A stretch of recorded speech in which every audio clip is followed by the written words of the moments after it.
A cikin bidiyo mai mun kawo muku shiri mai suna Uwar Watsi, fassarar Algaita ne, jarumi Ramcharan ne fito cikin wannan shiri mai suna Uwar Watsi, da yawan mutane duka sun kalle shi. Tsohon fim ne amma yana da kyau sosai. Idan kana buƙatar kallon wannan shiri mai suna Uwar Watsi, ka biyo mu har ƙarshen wannan bidiyo. Kuma muna tallata muku group namu na WhatsApp wanda ke samun fina-finan Indiya Hausa kai tsaye kowane lokaci za ka iya samun sa ta WhatsApp, ba sai ka shigo YouTube ba, kuma ba sai ka kalli bidiyo ba ko ka sa makullin sirri.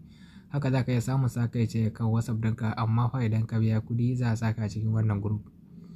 Idan ko kana buƙatar shiga wannan group, za ka ɗauki wannan lambar waya da muka ajiye, za ka tuntuɓe mu ta WhatsApp sai mai maka bayani insha Allah ka shiga wannan tsarin. Yanzu kuwa ga yanda za ka yi kalli wannan shiri mai suna Uwar Watsi. Yawa kamar wannan shiri mai suna Zafin Rana, idan ka kalle shi to shi ma haka za ka iya kallon sa. Kamar yadda muka ajiye link ɗinsa, shi ma haka muka ajiye muku shi.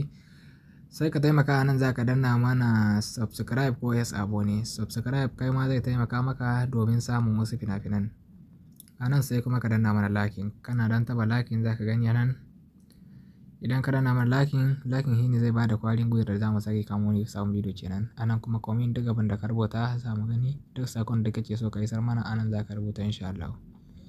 Abin da dole sai ka yi za ka iya kallon wannan shiri mai suna Uwar Watsi.